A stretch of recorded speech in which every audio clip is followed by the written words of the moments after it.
Buen día. Gracias por su atención. En esta oportunidad tomé la sugerencia de algunos de ustedes que me pidieron que hablara acerca de la Cumbre de las Américas. Como saben, en los próximos días se va a llevar a cabo en la ciudad de Lima, en Perú, la Cumbre de las Américas. Y eso ha tenido bastante revuelo para los venezolanos, porque desde hace ya varias semanas se planteó el tema de que el gobierno del Perú, tanto el anterior presidente renunciante como el actual, decidieron desinvitar, digámoslo así, al señor que ocupa la presidencia de la República en Venezuela a la cumbre, entre otras cosas por estimar que se trata de un foro internacional dedicado al tema de la democracia, fundamentalmente, y los derechos humanos, como lo vamos a ver, y que resultaba entonces impropio, inapropiado, que se invitara a participar allí a un personaje que dirige un gobierno que ya con un número importante de países dentro de la comunidad internacional ha sido visto como antidemocrático, como autoritario, militarista y por supuesto ha sido objeto de sanciones internacionales y de declaraciones internacionales muy importantes como la Declaración de Lima en relación al tema del rompimiento del orden constitucional en Venezuela desde hace ya 2 años mínimo, o de forma cruda, digamos, hacia acá, violación sistemática de derechos humanos y crisis humanitaria. Pero bien, vamos a hablar un poco de qué es esto de la Cumbre de las Américas. Vamos a ver sus antecedentes, un poco de cada una de las que se han llevado a cabo, el entorno dentro de la que va a tener lugar y, por supuesto, cuáles han sido los logros más destacados de esto. Para empezar, la Cumbre de las Américas es un foro internacional a nivel de las Américas, de lo que algunos llamaron hemisferio occidental, las Américas porque se habla de América del Norte, de Centroamérica, de América del Sur y del Caribe, y que es de alto nivel porque implica la participación directa de los jefes de Estado y de los jefes de gobierno de los 34 países democráticos, entendiendo por países democráticos aquellos cuyo jefe de Estado o jefe de gobierno, según las circunstancias, ha sido debidamente electo de forma popular mediante el sufragio libre, universal y directo. Bien, este es un proceso, esto de la Cumbre de las Américas, un proceso que involucra no solamente a los gobiernos de los Estados miembros de la Organización de Estados Americanos, sino a organizaciones internacionales diversas, de las cuales mencionaremos pronto algunas de ellas, y, lo más importante, al soberano, la ciudadanía, es decir, a la sociedad civil. A la sociedad civil, tanto por lo que respecta a la gente organizada en diversas organizaciones no gubernamentales, como también al sector privado, o sea, el sector empresarial privado. Desde la primera Cumbre de las Américas se adopta la Declaración del Compromiso, que es a su vez un plan de acción fundamental dentro del marco de la tutela, la salvaguarda de la democracia y de los derechos humanos. ¿De qué forma está estructurado esto de la Cumbre de las Américas? O sea, lo primero que hay que tener claro es que no se trata de que los jefes de Estado y jefes de gobierno con relativa periodicidad se encuentran en alguna ciudad del continente y discuten temas de alto interés internacional, regional y de políticas públicas de los estados que componen la OEA. No, no es solo eso, porque es un trabajo que antecede, es concomitante y también posterior, y pudiéramos decir entonces continuo, desde la primera cumbre hasta la que se va a llevar a cabo la octava en los próximos días, que involucra la participación de diversas estructuras organizativas, tanto en el seguimiento como en el aseguramiento de la ejecución de las decisiones que se toman. Allí tenemos, por ejemplo, el grupo de revisión sobre implementación de las cumbres, el famoso GRIC, que define los altísimos temas a tratar. La Secretaría de las Cumbres, todo el tema logístico y, por supuesto, la memoria que lo lleva a cabo la Organización de Estados Americanos. Tenemos el Grupo de Trabajo Conjunto de Cumbres, el GTCC, que coordina las diversas actividades y el cual está compuesto por organizaciones internacionales sin cuya intervención difícilmente pudieran ejecutarse las altas decisiones que se toman en la esfera social, en la esfera de salud, por ejemplo, educación y otras políticas públicas de interés para la formación ciudadana y la ejecución de la ciudadanía. Dentro de esas organizaciones internacionales, fíjense ustedes, tenemos a la propia OEA, Organización de Estados Americanos, y también a la Organización Panamericana de la Salud, a la Corporación Andina de Fomento, a la Organización Internacional para las Migraciones, al Banco Interamericano de Desarrollo, al Banco Mundial, al Banco de Desarrollo del Caribe, a la Organización Internacional del Trabajo, a la Comisión Económica para América Latina, CEPAL, etc. Y luego están las reuniones ministeriales y, fundamentalmente, para terminar, la sociedad civil. Bien, la primera cumbre se llevó a cabo en la ciudad de Miami, en los Estados Unidos de América, a iniciativa. Hay que decir que esto de la Cumbre de las Américas es una iniciativa de los Estados Unidos de América. Se llevó a cabo en 1994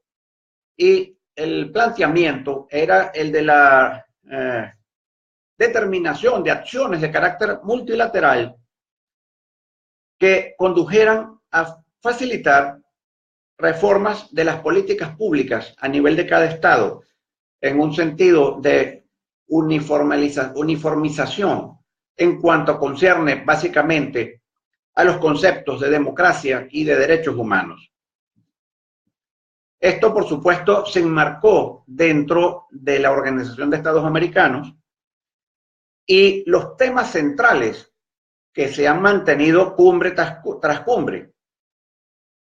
con variaciones o ampliaciones o relecturas, pero que son los temas centrales, entre otros, son el desarrollo sostenible. Recordemos que esto fue en 1994 y en 1992 se había llevado a cabo en la ciudad de Río de Janeiro, Brasil, la cumbre de desarrollo sostenible y ambiente de la Asamblea General de las Naciones Unidas. Es decir, estábamos con el tema del desarrollo sostenible en boga, como se mantiene, pero vamos a decir que eran sus primeros pasos, sus primeras luces a nivel mundial. El tema de la Agenda 21, el tema del recalentamiento global, el tema del desarrollo entendido, en forma tal que las generaciones presentes, al utilizar los recursos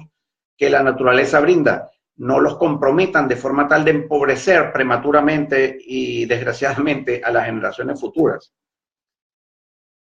El tema de la democracia y fundamentalmente los valores democráticos. El libre comercio, estaba también la idea de los Estados Unidos inicial era vincular esto con el famoso ALCA, los derechos humanos y el fortalecimiento del sistema interamericano de protección de los derechos humanos,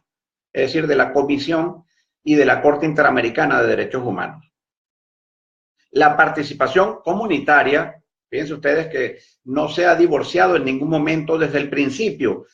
el concepto de democracia con el de participación ciudadana o comunitaria. Es decir, que es falso perdón, es falso como lo han pretendido algunos sujetos de la izquierda panfletaria latinoamericana, de decir que allí nada más se habla de democracia representativa, dejando la participación por otro lado o menospreciándola. Y no es así. Es el tema de la complementariedad. La democracia participativa no implica en ningún momento la renuncia a la democracia representativa. Tanto es así que si eso fuera de esa manera, no pudiera haber una cumbre de jefes de Estado y de jefes de gobierno que a fin de cuentas no son sino representantes de las respectivas sociedades que los han elegido para ejercer esas posiciones. El tema de la corrupción, las drogas, el terrorismo y la cooperación en ciencia, tecnología y en materia energética. Bien, posteriormente hubo una cumbre extraordinaria en la ciudad de Santa Cruz, en Bolivia, en 1996, para profundizar el tema del desarrollo sostenible. Luego vino la segunda cumbre en Santiago de Chile, en 1998, que insistió en el tema de la democracia representativa y de la democracia participativa, yendo juntas, la profundización en derechos humanos, el fundamental concepto de ciudadanía. Es tremendo cómo en América Latina, sobre todo, se sufre ese concepto de ciudadanía en el sentido de que los gobiernos tienden a ser populistas y manipuladores de masas como si fueran sin sentido o acéfalas, y no entender que se trata de ciudadanos y que el poder está para servir al ciudadano y no al contrario. No se trata de súbditos, sino precisamente de ciudadanos en ejercicio de sus derechos políticos y de otra naturaleza, frente a los cuales el gobierno debe ceder. La libertad de expresión, la participación ciudadana específicamente en materia de desarrollo sustentable y protección del ambiente, y los temas de mujer, indígenas, corrupción, drogas y terrorismo. Luego vino la tercera cumbre en la ciudad de Quebec, en Canadá, en 2001. Allí, además de los temas ya mencionados, se incorporó fundamentalmente el aspecto educativo, de salud, e infancia, y en esta cumbre, tercera cumbre, Venezuela estableció salvedades a la Declaración de Quebec en relación a que allí se menciona la democracia representativa en forma explícita, y que para Venezuela eso implicaría, para el gobierno venezolano más bien, eso implicaría un menosprecio de la participación ciudadana, de la democracia participativa. Eso, por supuesto, luce muy bien desde el punto de vista propagandístico, porque cualquiera que tome la declaración, busque el párrafo salvado por Venezuela y ve que dice allí democracia representativa y dirá, ah, caramba, tienen razón los venezolanos, o mejor dicho, el gobierno venezolano. Pero es que si se estudia la cosa concienzudamente, porque si se parte de que estamos creando ciudadanía, entonces la persona acudiría a las fuentes, vería todos los trabajos de las cumbres y se daría cuenta que la participación ha estado permanentemente desde la primera cumbre presente en los objetivos de desarrollo de la Cumbre de las Américas. Luego vino una cumbre extraordinaria en la ciudad de Monterrey, México, en 2004, donde se acrecentó la discusión sobre los temas de pobreza y gobernabilidad democrática. Obviamente, insisto, no hay gobernabilidad democrática sin participación del pueblo. No solamente en el plano electoral, obviamente, sino en el plano de la definición y ejecución de las políticas públicas. Luego vino la cuarta cumbre en la ciudad de Mar del Plata, en Argentina, en el año 2005. Allí fundamentalmente se trató de fomentar la idea de crear puestos de trabajo para el logro de los cometidos sociales en general, de todos los otros objetivos mencionados. La quinta cumbre fue en la ciudad de Puerto España, en Trinidad y Tobago, en el año 2009. Y allí se trató de incorporar los temas de prosperidad social seguridad energética y sostenibilidad ambiental. Fíjense que siempre se va girando sobre los temas claves. La sexta cumbre fue en la ciudad de Cartagena en el año 2012, Colombia. Y allí los países que, fíjense ustedes, 2012, estaba en boga la famosa ALBA, la alternativa bolivariana para las Américas. Los países que integraban esto, que lo lideraba el gobierno venezolano, generaron una acción de rechazo en contra de la Cumbre de las Américas porque en su concepto debía ser invitada Cuba. Pero la pregunta es, ¿por qué tenía Cuba que ser invitada? ¿Acaso no se trata de un país, de una organización, la Cumbre de las Américas, que desde su inicio partía de la idea, y así se ha ratificado siempre, que está compuesta por países democráticos, es decir, aquellos cuyos gobernantes han sido debidamente electos en sufragio universal, directo y secreto? Pero bueno, el punto fue ese. Insisto, rechazo de los miembros del ALBA porque no se admitió a Cuba en esta sexta cumbre. Y luego se creó en esa cumbre, a iniciativa de México, el Sistema Interamericano contra el Crimen Organizado. Esa fue el principal resultado de esta sexta cumbre. La séptima cumbre en la ciudad de Panamá, en el año 2015, insistiendo en la prosperidad con equidad y en la cooperación internacional. Allí se permitió, por primera vez se invitó a Cuba, el gobierno panameño invitó a Cuba, a Raúl Castro en este caso, vista la clara amenaza de boicot planteada por los países miembros del ALBA. Y luego la UNASUR, en esa oportunidad de esta séptima cumbre, condenó el decreto dictado por los Estados Unidos que declaró a Venezuela como una amenaza a su seguridad. En esa oportunidad, Venezuela, el gobierno venezolano, recolectó firmas en el sistema educativo público, en mayoría de colegios, escuelas públicas, y el funcionariado público. No hay que olvidar que el sector público en Venezuela es el principal empleador del país, y bajo la posibilidad cierta y efectivamente sufrida por quienes se negaron a firmar, se recolectaron firmas en contra del decreto norteamericano en cuestión, y muchas personas fueron objeto de despidos masivos por haberse negado a firmar. Bien, así llegamos a la octava cumbre de las Américas, que se va a llevar a cabo en la ciudad de Lima, Perú, estos días 13 y 14 de abril de 2018, y en donde el tema central es acerca de la gobernabilidad democrática frente a la corrupción. Fíjense ustedes el tema: gobernabilidad democrática, lo cual implica representatividad, sí, y participación ciudadana, y ello girando en torno a uno de los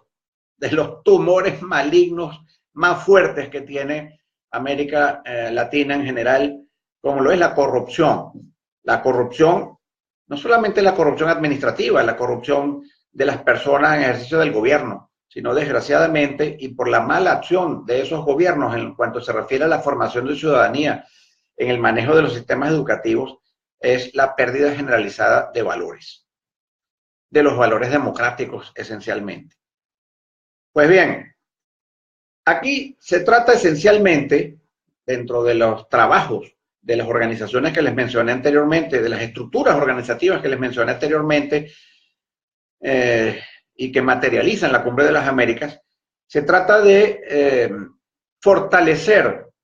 a los países democráticos del continente americano en cuanto se refiere a sus necesidades para hacer realidad la Agenda 2030 que fue aprobada en la Asamblea General de Naciones Unidas en el año 2015, en cuanto a desarrollo sustentable, paz universal y acceso a la justicia.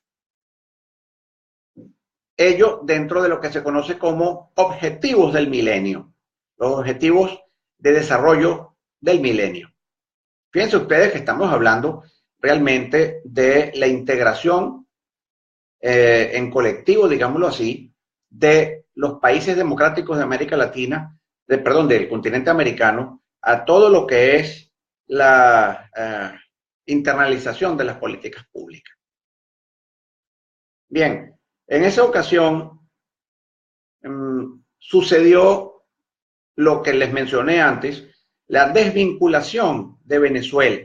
la desinvitación de quien funge como presidente de Venezuela para participar en esta cumbre, en razón de que en criterio del gobierno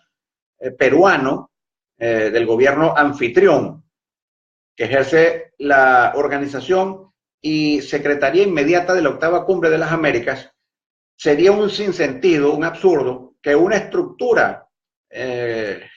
continental, hemisférica, destinada a promover la democracia, los derechos humanos,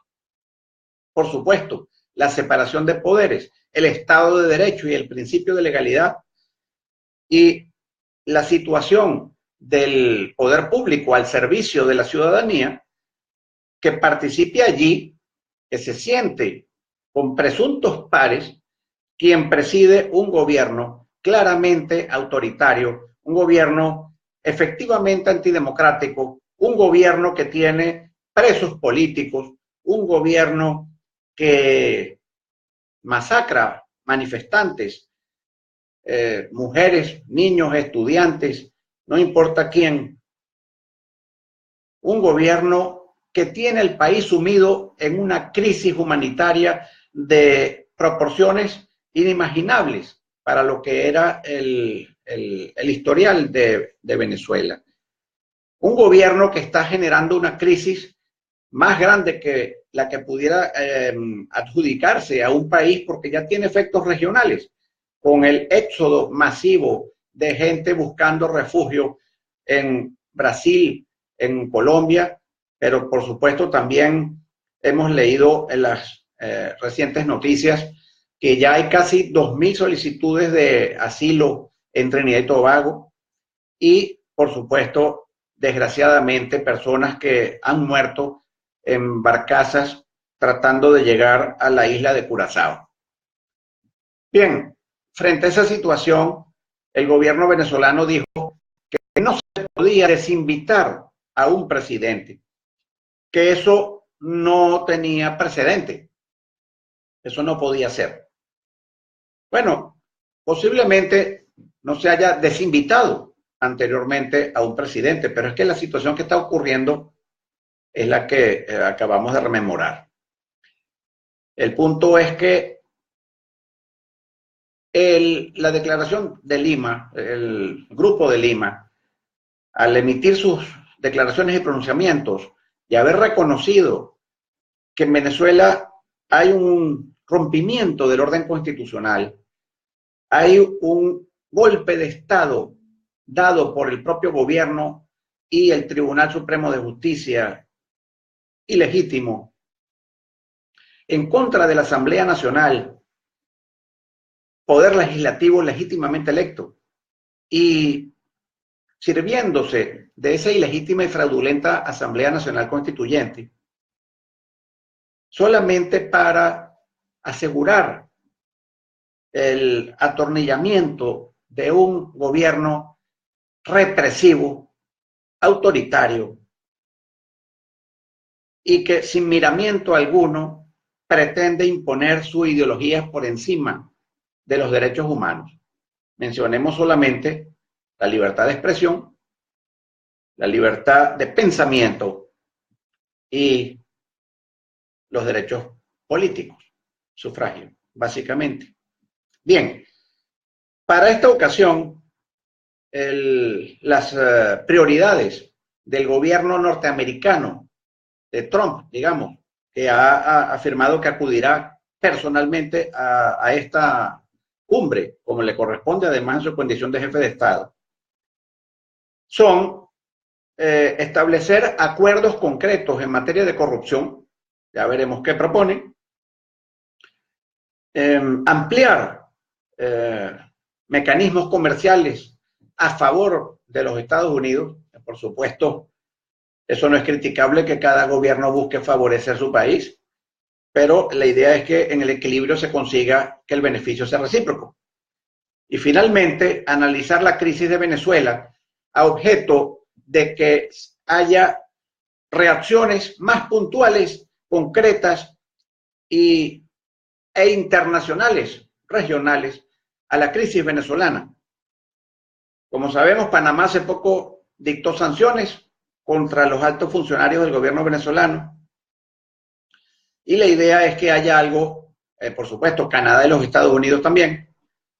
Han habido pronunciamientos de más de 3 estados dentro del Grupo de Lima, pero él está buscando, o se supone que pretende buscar, que haya algo un poco más contundente del plano internacional. Recordemos que el secretario general de la OEA, el señor Almagro, ha hecho lo imposible por obtener la aplicación de la Carta Democrática Interamericana a Venezuela, pero eso no ha sido posible por el boicot de una cantidad de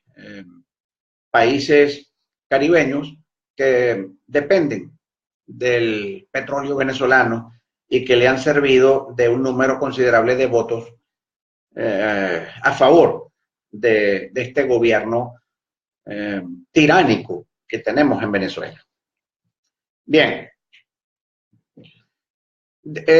les mencioné anteriormente que no se trata solamente de una reunión de presidentes y jefes de Estado y de gobierno, ni siquiera solamente de sus ministros. Les dije que intervenían organizaciones internacionales y también organizaciones de la sociedad civil. Esto es fundamental. Por ejemplo, para esta cumbre octava en concreto, va a haber el foro de la sociedad civil,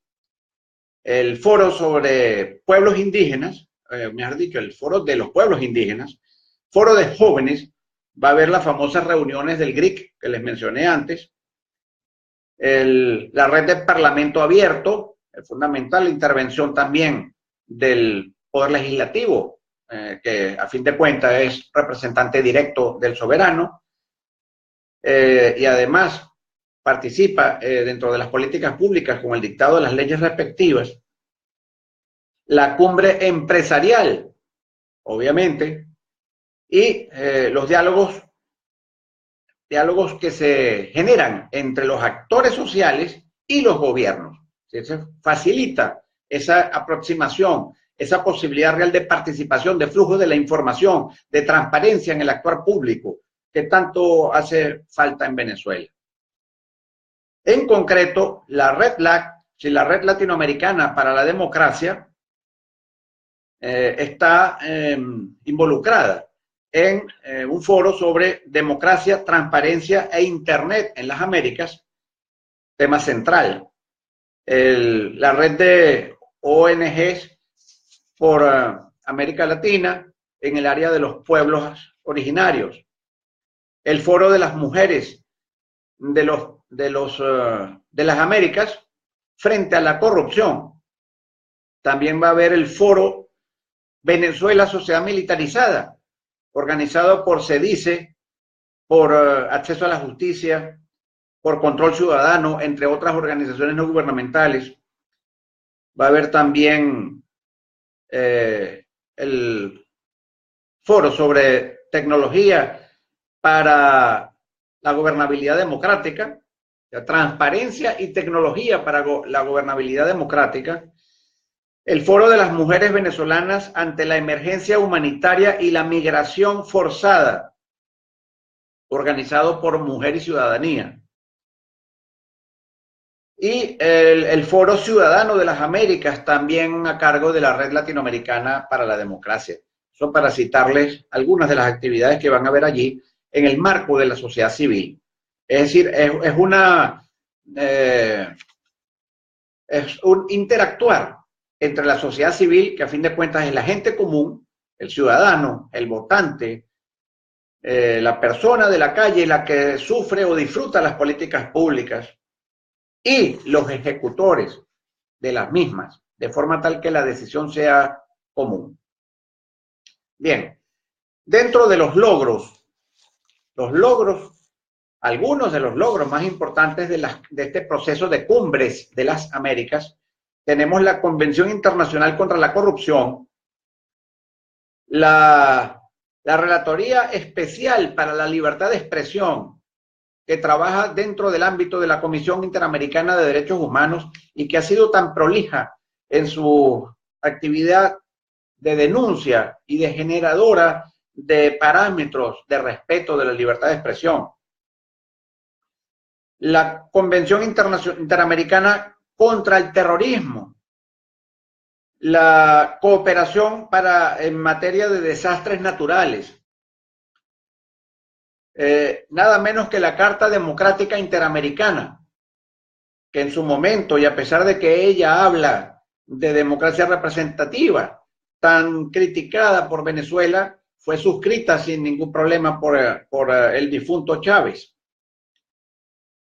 El Programa Interamericano sobre Educación en Valores y Prácticas Democráticas, algo fundamental, algo tan necesario en América Latina, si se quiere realmente que salga del atolladero histórico en el cual parece hundida indefinidamente. Porque no es a partir de los gobiernos, es a partir de la ciudadanía común que una sociedad puede surgir. La Convención Interamericana contra el Racismo, la Discriminación y la Intolerancia, la Declaración Americana de los Derechos de los Pueblos Indígenas y amplísimos trabajos en materia de participación ciudadana, vale decir, de democracia participativa. No la democracia participativa cacareada por el gobierno de Venezuela, quien desde que perdió su su iniciativa para reformar la Constitución en el año 2007, no pudiendo meter toda su parafernalia ideológica sobre Estado comunal y todo esto en la Constitución, decidió modificar leyes por vías de decreto con rango de ley, leyes habilitantes que le confirió la Asamblea Nacional Complaciente con la cual contó este gobierno desde antes, pero estoy hablando del año 2007 hasta el 2015, y crearon toda una estructura que no son organizaciones no gubernamentales, no son sociedad civil, los consejos comunales y demás entes de aquellos que mientan del poder popular, no son más que apéndices gubernamentales, sedientos de migajas de la administración pública, a las cuales además la ley exige, las leyes esas le exigen que estatutariamente digan allí que persiguen la construcción del socialismo. De lo contrario, no serían acreditadas ni se les daría personalidad jurídica. Fíjense ustedes si se respeta acaso la libertad de pensamiento y el pluralismo político establecidos en la Constitución. El pluralismo político y básicamente la preeminencia de los derechos humanos establecidos en el artículo 2 de la Constitución de 1999 como valores superiores del ordenamiento jurídico y de la actuación estatal. Una de las normas más violadas sistemáticamente por este gobierno. Bien, en definitiva, ya concluyendo, debemos entender que hoy en día todo gira y se universaliza en función de lo que la Convención de Viena sobre el derecho de los tratados califica de principios del jus cogens, principios universales del jus cogens, principios que no pueden ser modificados ni alterados ni siquiera mediante la aprobación de tratados internacionales y que están fundamentalmente vinculados con los derechos humanos y con las garantías de los mismos. Son un patrimonio de la humanidad al cual los gobiernos se deben obligatoriamente de respetar y de fomentar. Es lo que se llama, en definitiva, el jus constitutionale comune, es decir, el derecho constitucional común, que ya el derecho constitucional dejó de ser aquella rama del derecho que regula las relaciones políticas y de ejercicio del poder al interior de un Estado para convertirse en principios que trascienden a las fronteras y que obligan incluso a las asambleas constituyentes de los respectivos países a respetar lo que no es nacional, sino absolutamente común por su carácter universal, como lo son los derechos humanos y la garantía de los mismos. Básicamente hablamos de separación de poderes, hablamos de Estado de Derecho, principio de legalidad y, por supuesto, respeto de los derechos humanos. A eso es a lo que sirven las cumbres de las Américas. Muchas gracias por su atención. Muy agradecido. Espero sigan haciéndome sugerencias para nuevos temas. Quedo disponible, como siempre, para los comentarios que bien tengan por los chats respectivos. Estén muy bien.